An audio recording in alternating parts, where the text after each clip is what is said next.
Hello, dear folks, my lovely audience, and welcome to the East West Show. Jack Chow on the East West with ICT TV.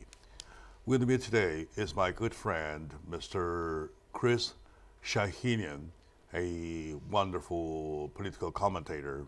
He was a former candidate for California Assembly, and he is taking a little break, but right now he is coming back on the political comment for California politics. Welcome to the show, sir. Thank you, Jack. Very good. Yeah, thank you for inviting me, very often so we can share with our audience our thought about what's going on in California and in general. And I thank you for coming here to back me up on the comment of the after election, right? To lots of people, the election was over. But here at this show, though, you remember our style. We are not catching up the news style. We do not go with the news. Whatever news happened. We always go behind the news. We go find out what's in there behind the news. With the election, we do the same thing. We go behind the election. So to do, though, is to check about the result, to compare the result with the anticipation and the outcome. So we will see where people are voting. We will see where California is heading. And in most of the cases, there is some confusion that was created. We really want to give a comment on that. So with that as a groundwork, I would like to check with you about your overall impression of this past election, including federal and the state. How about the federal first? Well, allow me so I can say some words. Our hearts goes out to the families who lost in last fire, and it was devastating what's happening in our backyard in Southern California, Northern California. Tens of people lost their life, and then this is devastating what's happening. And I salute our first responder firefighter. They are working around the clock to save life, to save properties, and to save us from this major disaster. This fire became one of the worst fire disasters in California history. So our thoughts goes to all families that they lost, and we pray that God will send us rain, because that's what we needed now. Because just like an hour ago, another fire broke out, and between the two fires, that's devastating. And of course, Santa Ana wind is major effect on this, what's happening. Exactly. And very devastating. The total fatality I heard the last time I checked was 29, right? 29, and there's more than 100 people are missing. That missing is not a good sign. That word missing is not a good sign. That's a very bad sign, and our heart goes out to those people who lost. And they are checking at this moment, while we're speaking, they are checking in the burned houses for remains of human beings, right? Yeah. Could be some folks there burned already. And could be, and hundreds of houses we lost. And thousands of acres, and huge. And the word missing is really a dangerous word, because you never tell what could happen to them, right? True. May God bless Californians. May this be over. Right? And our firefighters, first, they need all kind of support this time. And Governor Jerry Brown declared emergency fund. And Governor-elect Gavin Newsom, he was on a scene. I see that they are really watching this news, and it's what's happening is devastating. And by the way, we have scheduled some firefighters to come here to talk about firefighting. To lots of people, if we are relatively more familiar with the police work rather than firefighters. True. Right, because firefighters are the ones that only you see them when there's a fire. True. Other times you don't see them, but they are the ones that put their lives in the line when there's a danger, you can't burn you, can't burn me, can't burn anybody, including firefighters themselves, right? In other words, here's a big respect from the community to our firefighting heroes. Okay. Let's go back to this. Yeah, I know. And also, now that we are on it, why don't we spend a few minutes, put a few more minutes on it, in between the federal and the state, though, whose responsibility it is to do the firefighting? That's a good question. And let me tell you, within California, every piece of land belongs to California. No. Majority of the forest and land belong to federal government, and you see all federal park that we have. It's all maintained by federal employee and federal government. So, and the funds come from federal government. And the fire that started in Northern California, it was a campfire which belong to federal government. Unfortunately, our president came. He has misinformation. For somebody, they gave misinformation about California fire, that because the fire started because mismanagement. That was federal property that fire started all this problem. So of course it's not the president problem. This is all climate change issue, environment change issue, water issue, rain issue. It's all about. So when it all started, it was started with the federal land. Yes. However, later when developed, it goes to Paradise County whatsoever, and those are private land, that's right? City and county and then state. That's each one's share. And that is the part that belong to California. True. And, I see. And just give you how this fire things work. However, when something happens in an emergency, such as a fire, though, you can't say with a folded arm, say, no, that's not my land. I don't want to get a hand on it. No, the opposite. California firefighters did not just stand there and watch, and they jump on it right away. They jump on it, California. We got from Oregon came help, from Texas came help. That's a huge fire. And New Mexico, I believe. Yes, I mean, a lot of states, they come, they support, for this kind of magnitude of fire. So we need all kind of help. And I think the firefighters, the way they are one family. It's not divided. We can always later talk about the allocations of job duties whatsoever. But right now it's a fight of human race. Yes. Against the natural disaster, right? That's why I heard that firefighters for Los Angeles City and firefighters of Fullerton City, they're all there. They are. They're all there. They're all there. The chief of Fullerton City had in an interview this morning said, "I'm so worried about my guys over there, but so far I just assume nobody calls me, and everybody was okay, something like that kind of thing." Yeah. Right? So we may do the math later when this is over, but right now is a moment of fighting a human race war against the natural fire. Let's put it that way. Okay, let's wish them a good luck. The containment is 35 already, so that's a good sign. Yes, but what happened now early morning, another fire, and a wind kicks in, another fire started between them. That's good. That's a new breakup. That could change the game. I think it's very devastating. Oh, bad. Too bad. Californians, we are having lots of problems, not only with the political environment.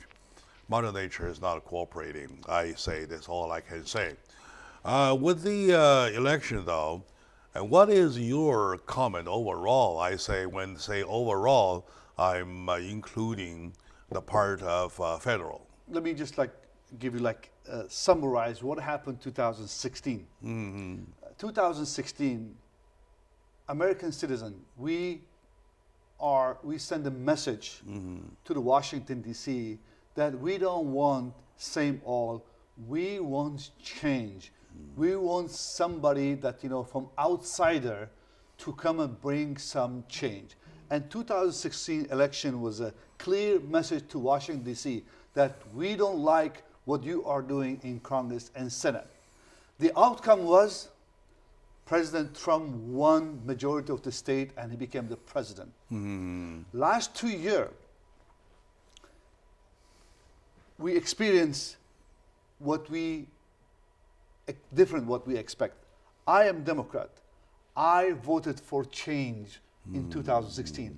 I was desperate to see change in overall politics. But this election, 2018 midterm election, sent another clear message to the Washington, D.C., to the White House, Congress, and Senate that we don't like what is happening now. We don't like division.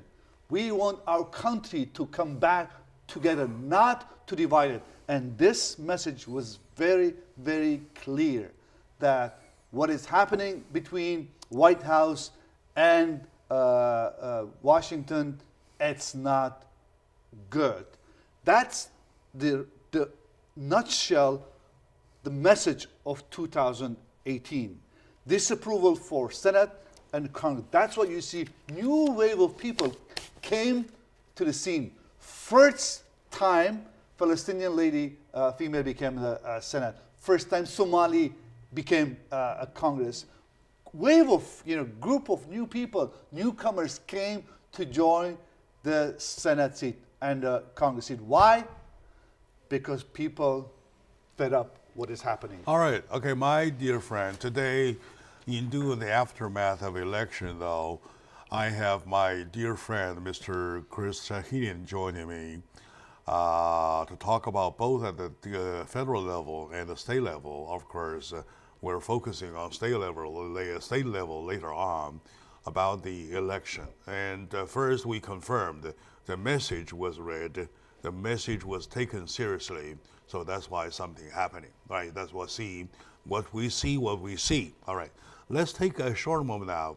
We come back to continue. Stay with us, please.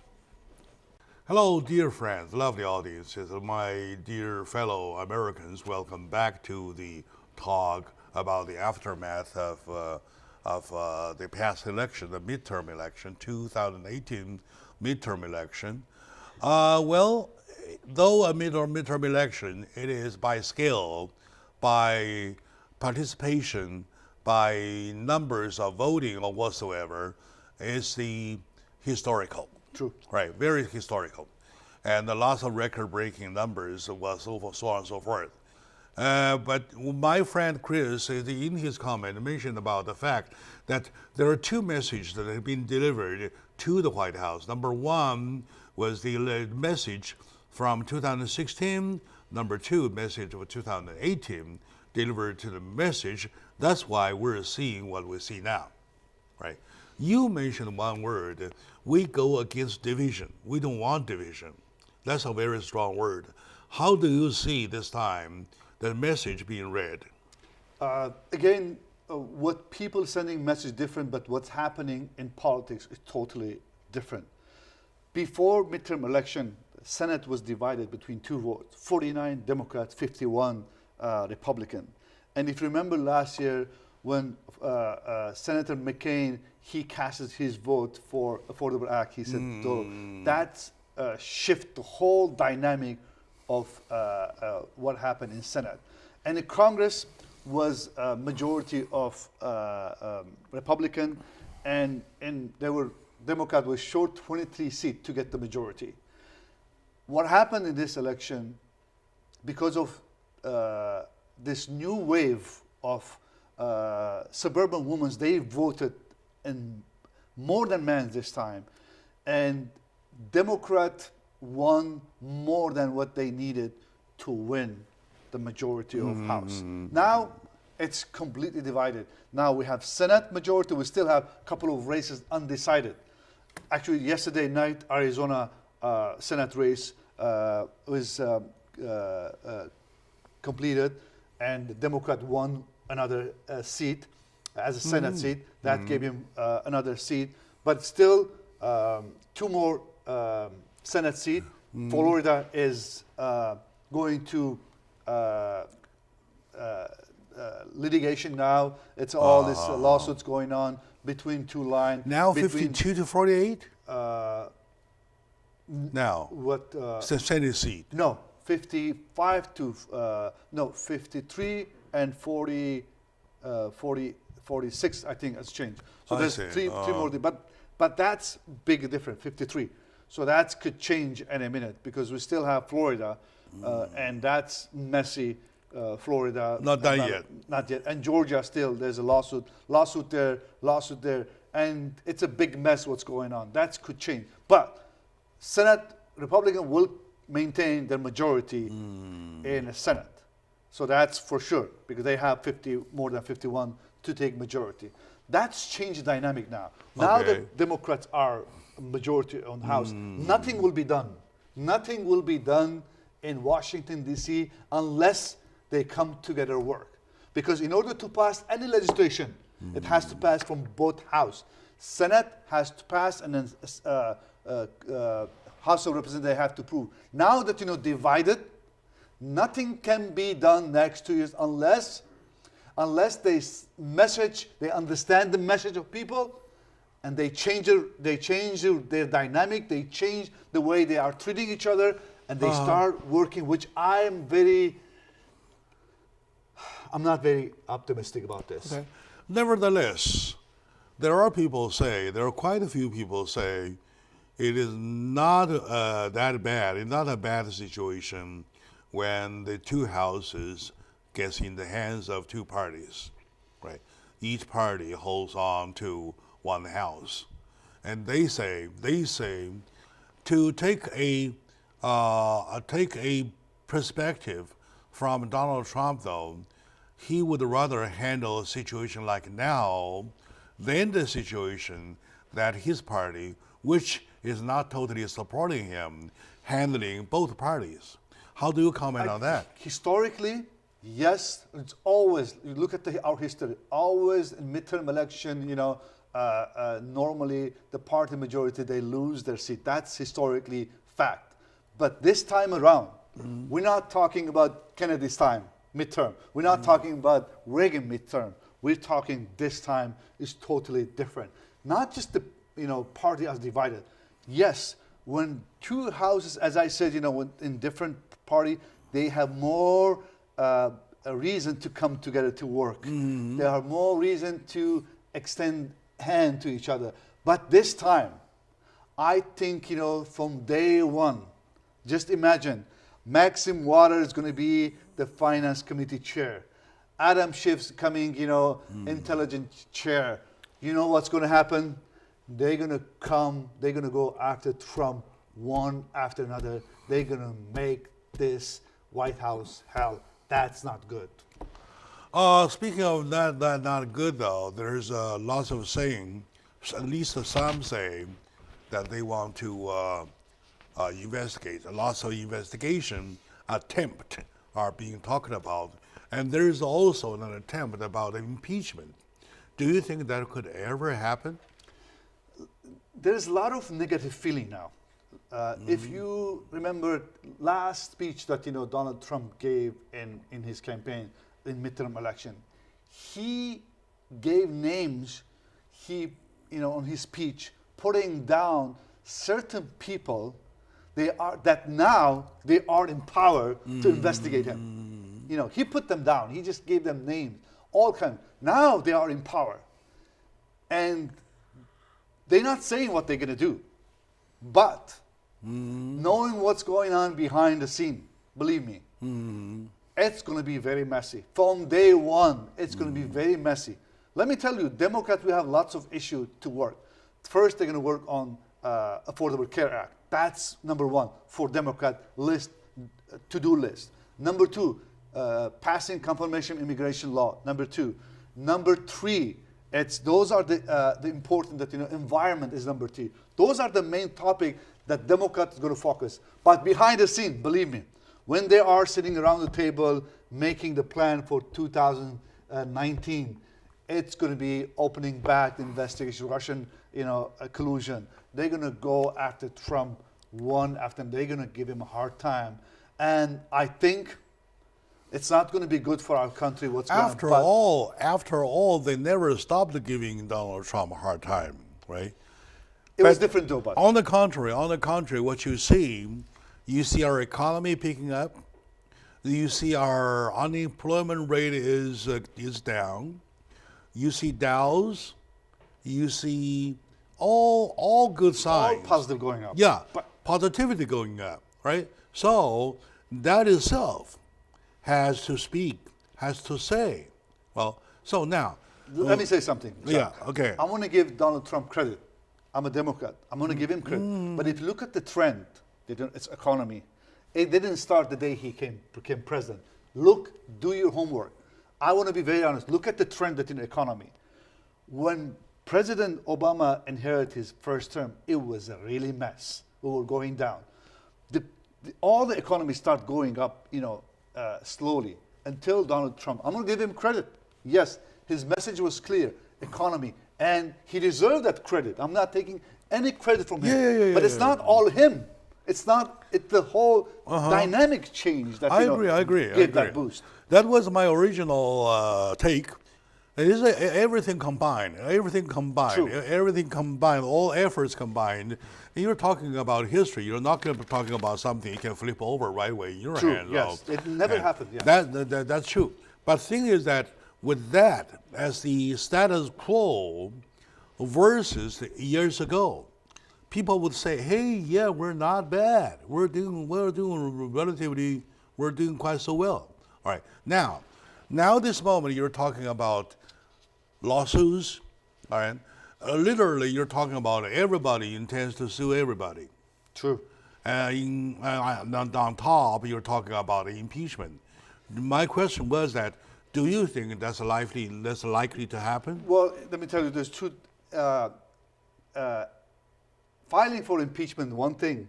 To impeach a president, another thing.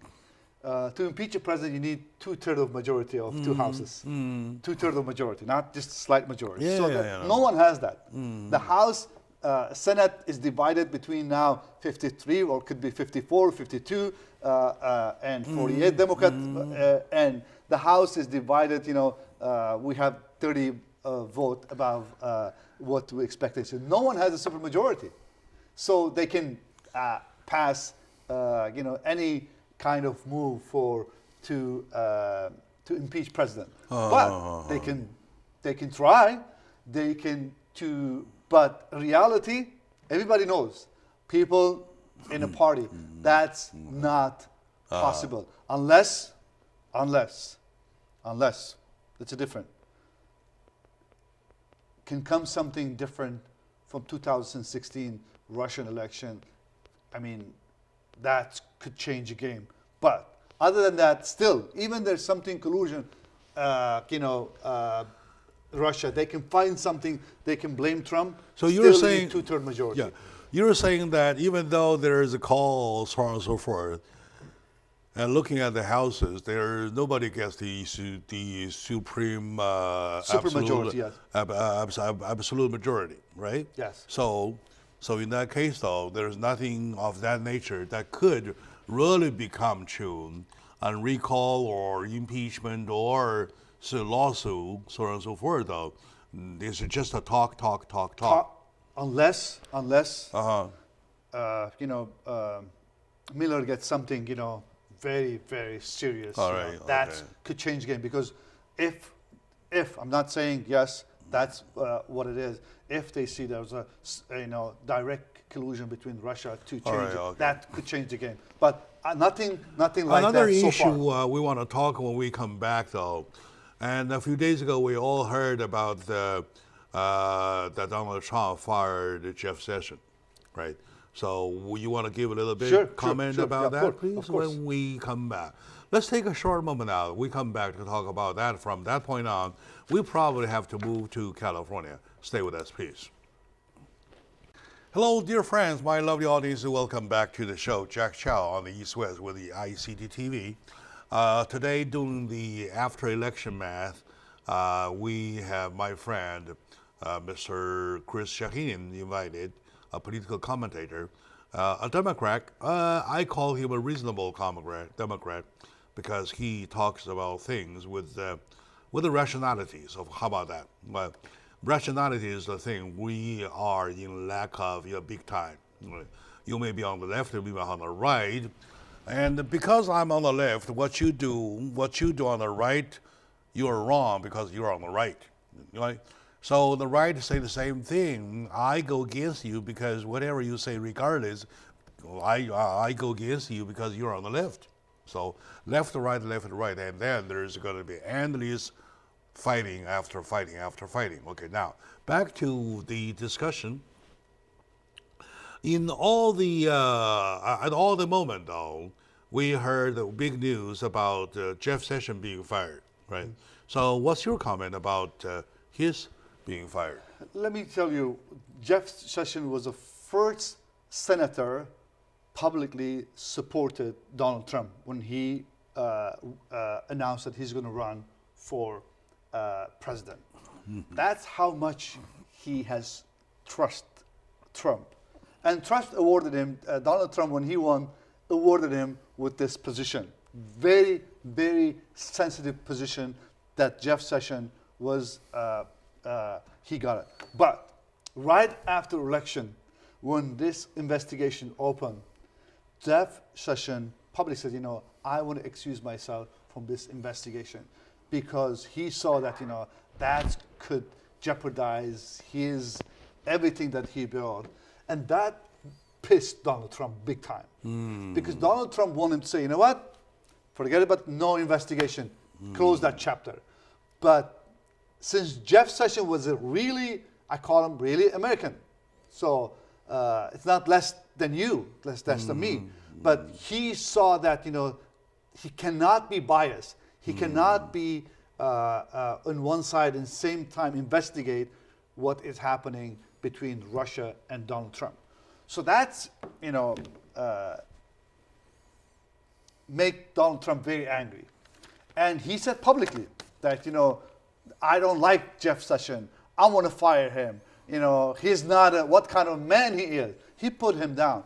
But Jeff Sessions was able to hold on for 2 years, all this insult, until this midterm. The day that the result came, that the blue wave was coming, the whole thing changed. Look, I wanted you to see what happened. What is behind it? When Donald Trump saw that, you know, the House majority got in the hand of Democrat, he said, oh my God, that's going to be bad. They're going to come after me. They're going to come after my family. They're going to go after my brother and my son-in-law. They're going to go after my son. That's going to be mess. Immediately, the time that he was giving a speech the next day, John Kerry in behind, you know, asked Jeff Sessions to resign. Basically asked him, they fired Jeff Sessions. He didn't resign. They fired him. And what happened? This new guy comes in that, you know, to get his position. This guy is not qualified. Normally, Senate has to approve that position.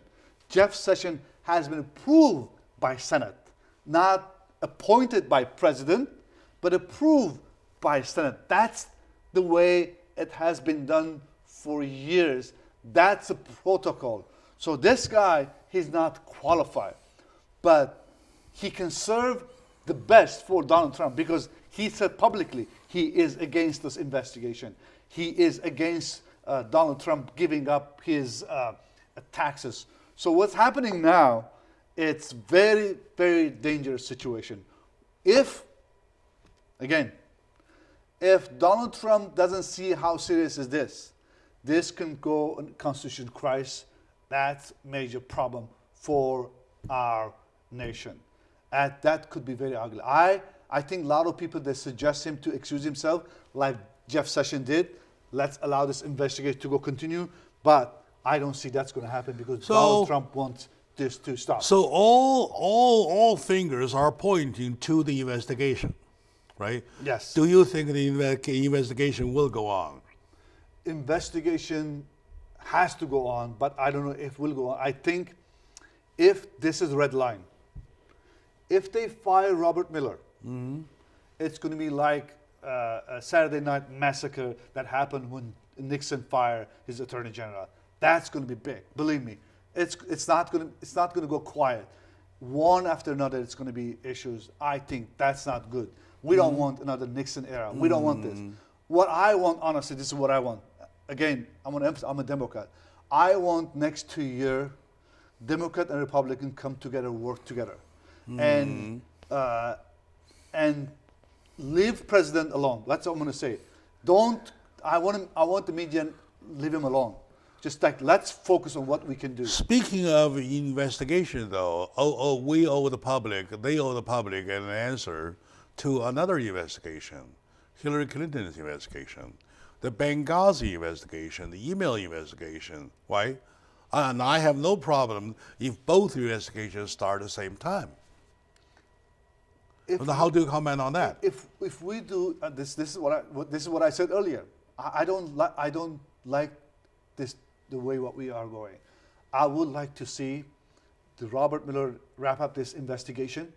I know he has 20 indictment in his hand, sealed envelope. I don't know whose name is it. I don't know what's going to happen. But if those name comes up, Donald Trump's son is part of this deal, that's going to be messy. I don't think that's healthy for our. Yes, we need to know if there's any kind of collusion. Yes, but I think at this point, it's going to be ignite another street protest. It's going to be. I'm afraid to use this word. I'm very cautious. It's beginning of another signs. I'm not saying sign of civil war. That's not good for our country. Okay. Anyway.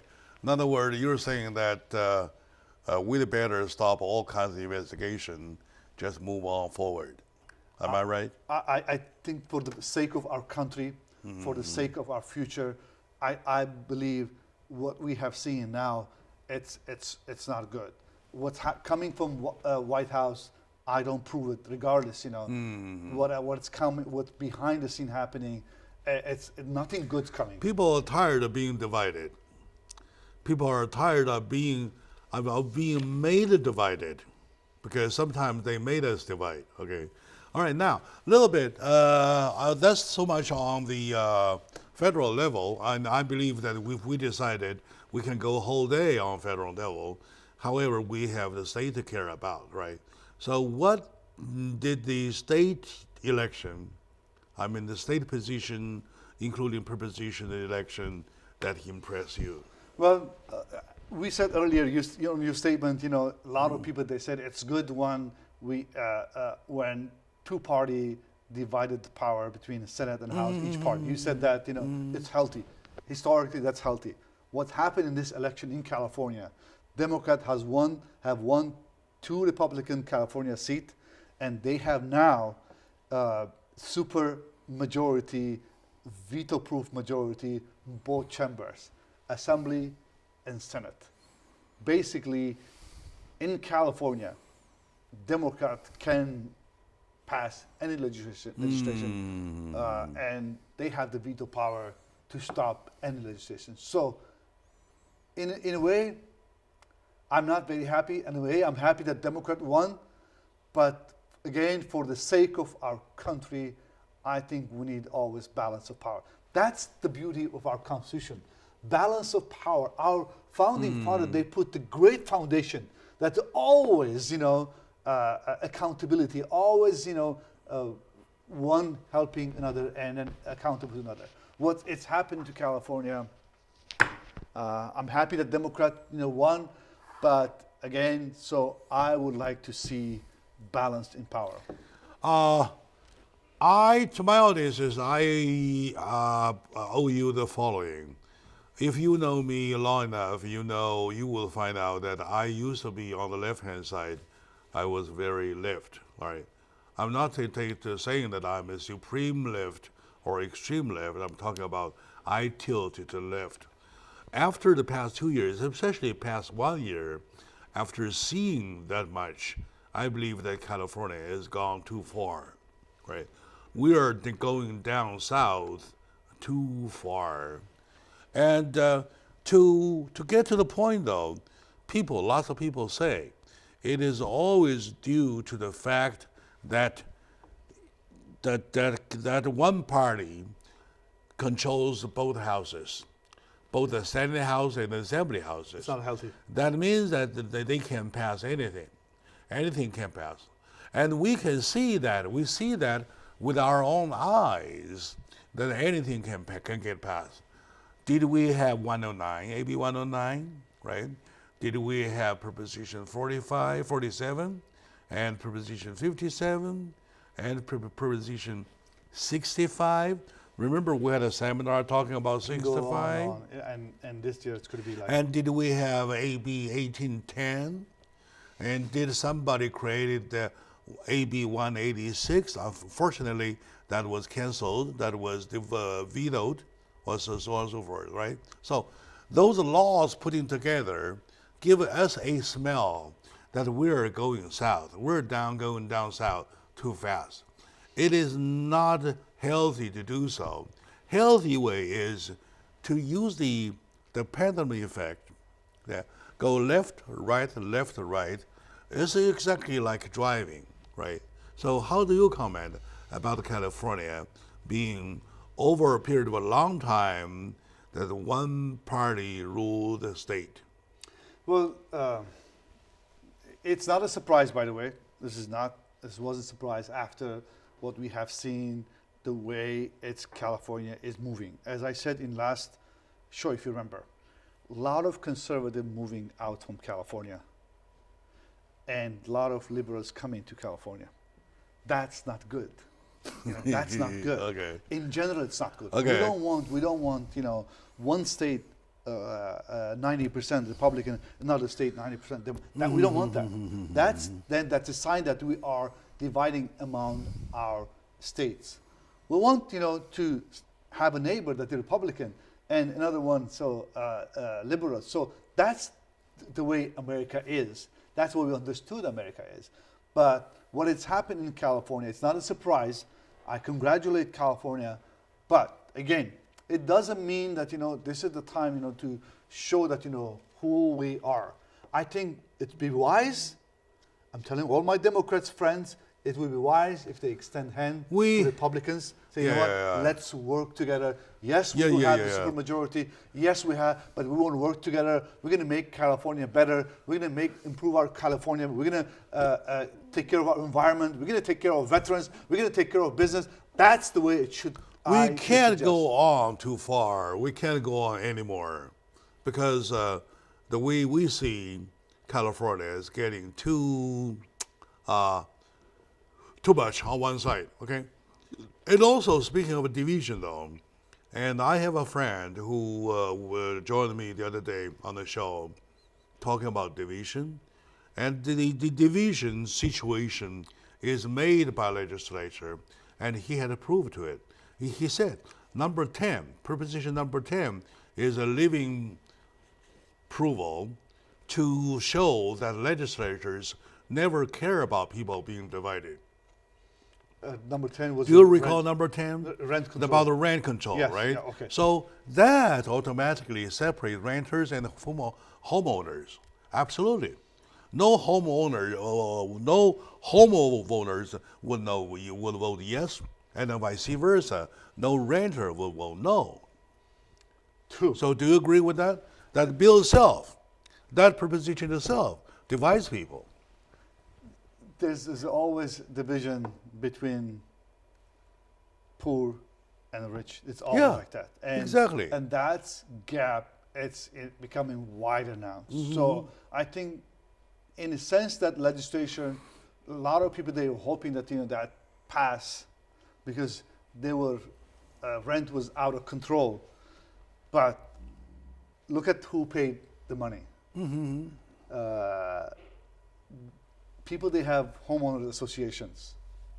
They dump millions of dollars. They dump millions of dollars to oppose this bill.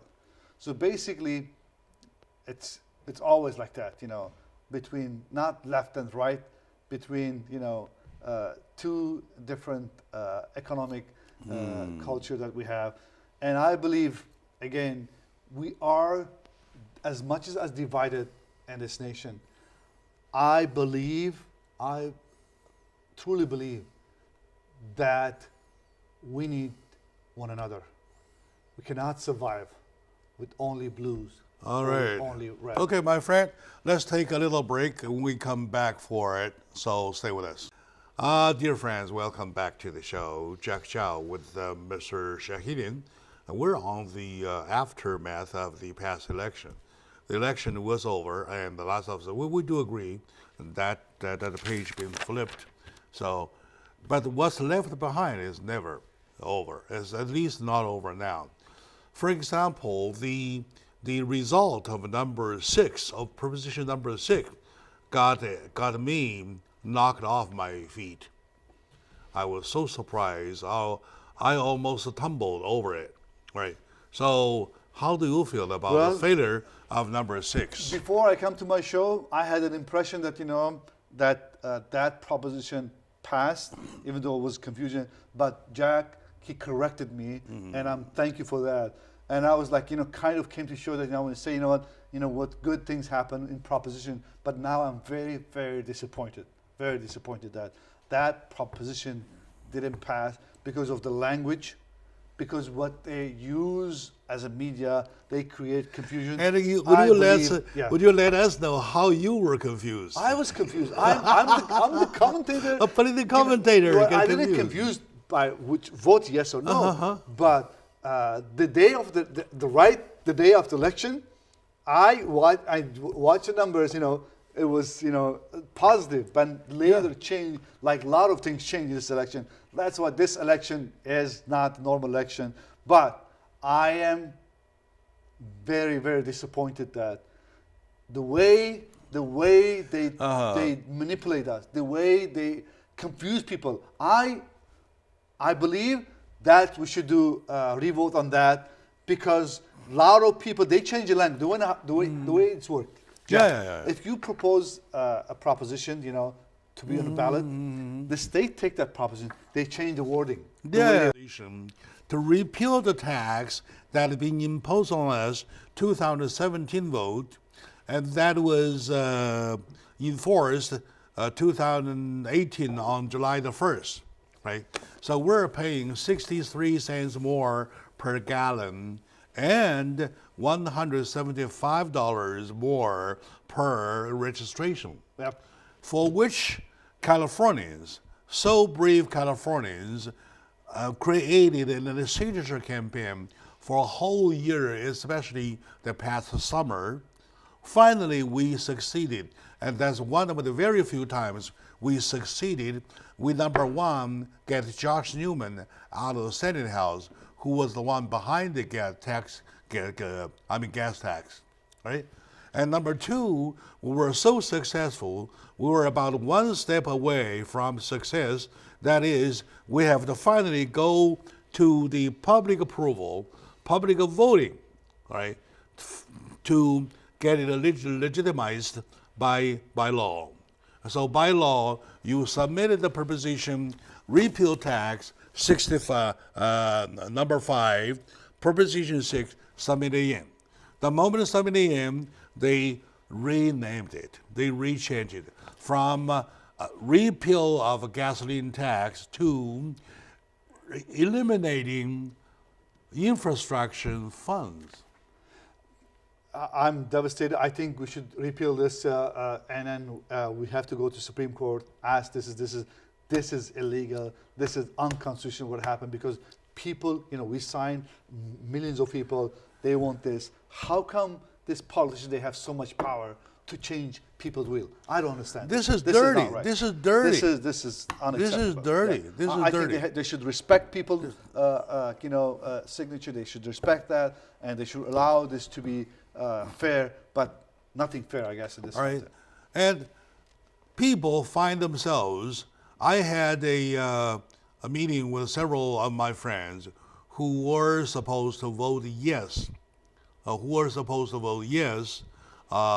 the proposition, and they feel they are so defeated, they are so gotta give up. Yeah. Give up on California politics.